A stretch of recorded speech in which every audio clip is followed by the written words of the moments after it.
Olá, meus irmãos, uma boa noite para todos, na graça e na misericórdia do Eterno. A paz do Senhor Jesus, amados irmãos. Eu sou vosso irmão em Cristo, Gregório Louveira. Estou vindo aqui gravar meu segundo áudio falando sobre o amor de Deus. Livro de João, capítulo 3, verso 16, está escrito assim: Porque Deus amou o mundo de tal maneira que deu o seu Filho unigênito, para que todo aqueles que nele crê não pereça, mas tenha a vida eterna. Porque Deus enviou seu Filho ao mundo, não para que condenasse o mundo, mas para que o mundo fosse salvo por ele. Quem crê nele não é condenado, mas quem não crê já está condenado, porquanto não crê no nome do unigênito Filho de Deus. Muito bem, amados. Nós vemos que Deus, Ele amou a cada um de nós. Que Deus nos ama. Ele quer o nosso bem. Ele quer que nós sejamos revestidos com teu amor. Ontem, o áudio que eu gravei ontem, eu disse que o amor de Deus é derramado em nossos corações através do Espírito Santo. E hoje eu quero falar que Deus, Ele entrega seu Filho para ser a propiciação pelo nosso pecado. Ele permite que seu Filho morra para salvar a humanidade. A Bíblia diz que Ele não poupou seu próprio Filho para que o mundo fosse salvo, para que o mundo recebesse a salvação. Livro de Romanos, capítulo 8, verso 28, está escrito assim: Sabemos que todas as coisas contribuem juntamente para o bem daqueles que amam a Deus, daqueles que são chamados por seu decreto.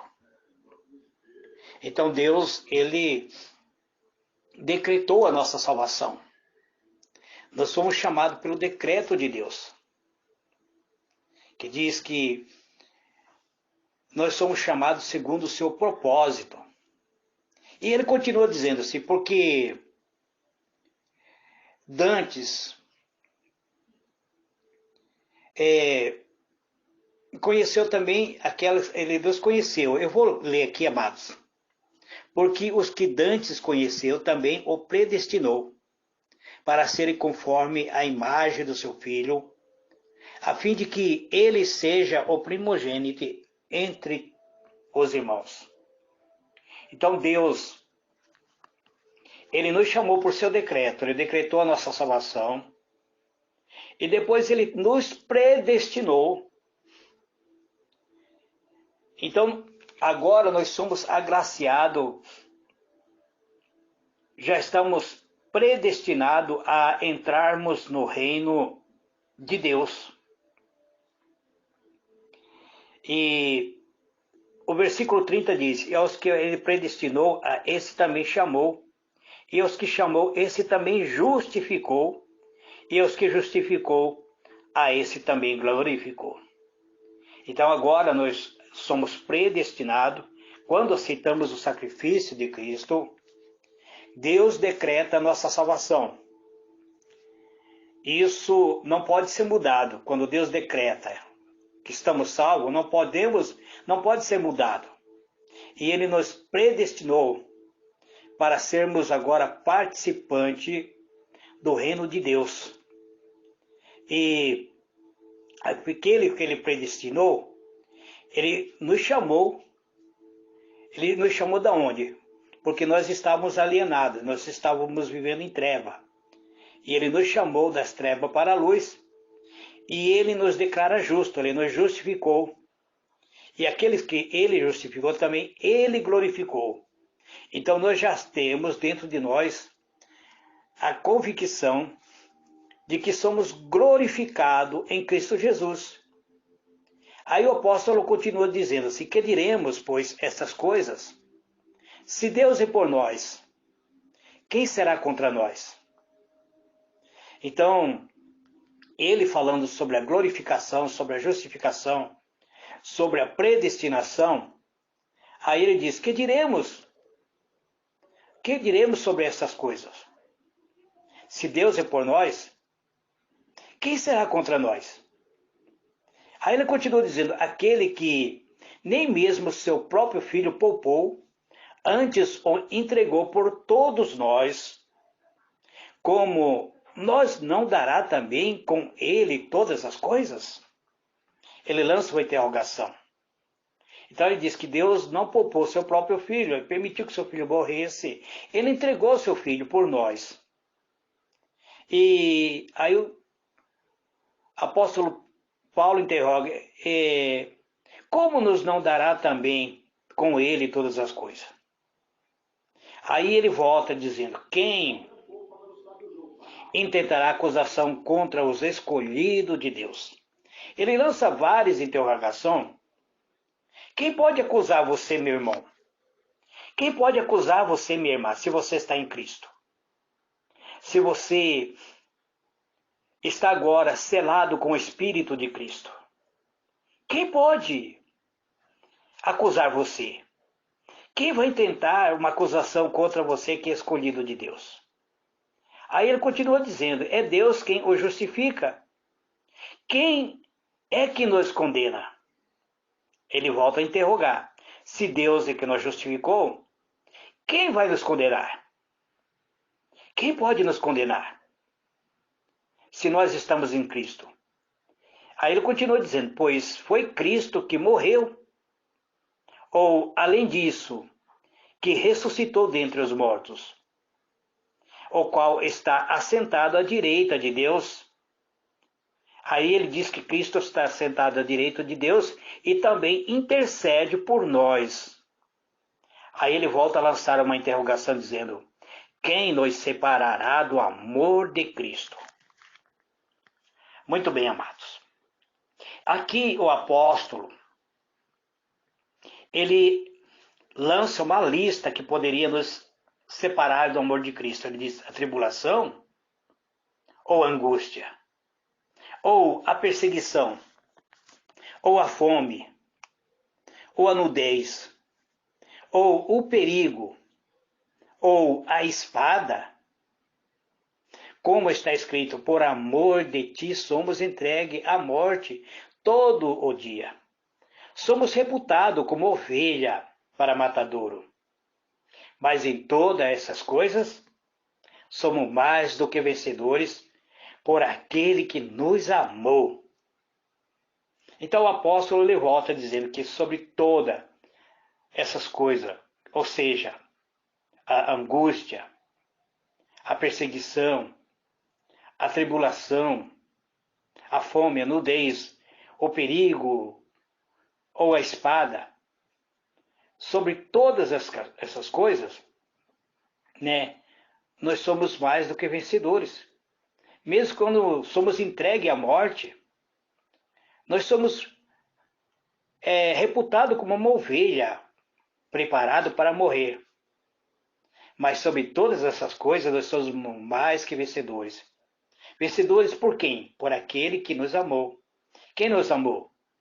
O versículo do livro de João 3,16 diz que foi Deus que nos amou.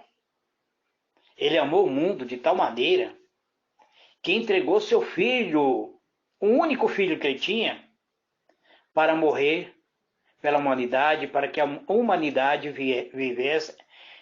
vivesse através dele.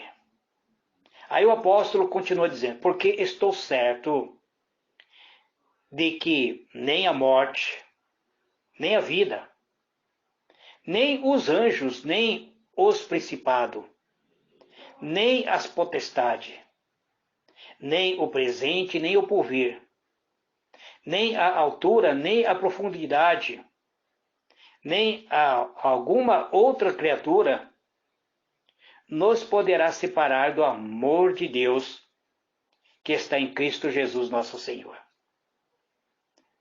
Isso só é motivo, amado, de nós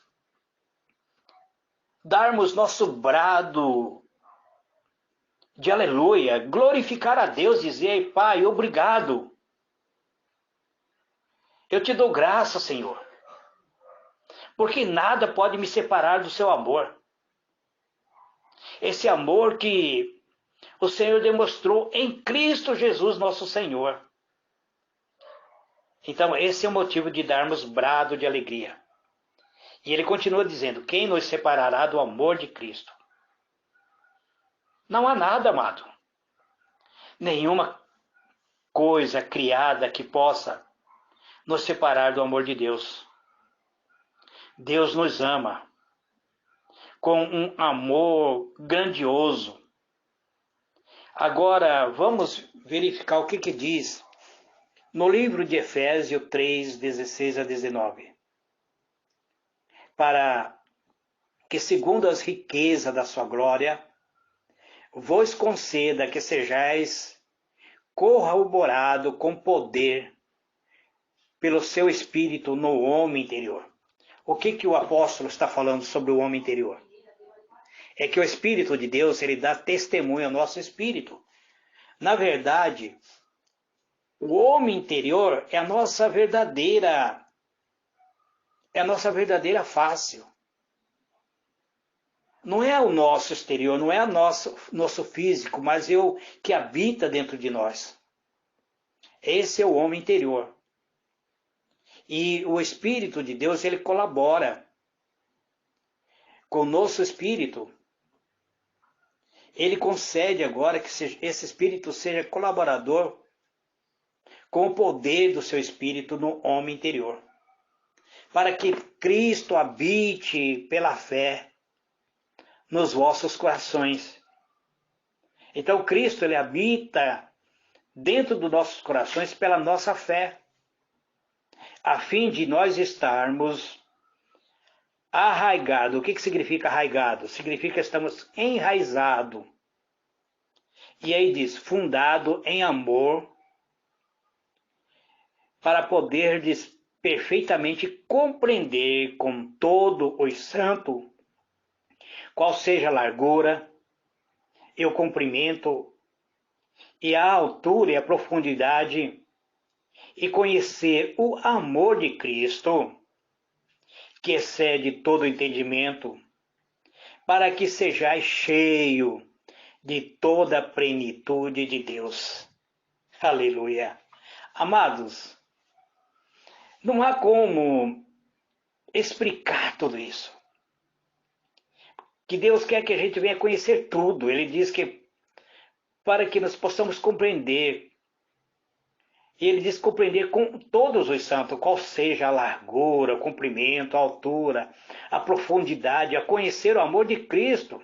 Esse amor que excede. Nós não entendemos. Nosso entendimento é fraco para isso. Mas para que nós sejamos cheios de toda a plenitude desse amor de Deus. Meu irmão, minha irmã, as dimensões do amor de Cristo por nós são extraordinários, são verdadeiramente imensuráveis. Seu amor por nós, ou seu amor que Deus tem por você e por mim, ele ultrapassa qualquer conhecimento. A essência de Deus é amor. Precisamos viver esse amor. Que esse amor seja o nosso lema. Que nós possamos viver glorificando, exaltando, dando graça ao Eterno, por Ele ter nos reconciliado com o Pai, por Ele ter sido o perfeito sacrifício pelos nossos pecados, por ter nos resgatado das trevas e nos transportado para o reino do Teu Filho amado. Nós temos que dar brado de felicidade, só de saber que já fazemos parte do reino de Deus aqui na terra e que um dia entraremos no reino dos céus para receber o nosso galardão, para receber aquilo que o Senhor prometeu para cada um de nós. Eu não sei qual será aquilo, a minha recompensa nos céus, mas só de saber que eu sou participante do reino de Deus já é motivo de eu ficar eternamente agradecido a Deus. Que Deus nos abençoe, amados. Uma boa noite, graça e paz. Amanhã eu estarei gravando meu terceiro áudio. E provavelmente eu vou continuar para gravar 7 áudios ao todo, que seja mensagem completa. Que Deus vos abençoe, amados. Fique na paz. Amém.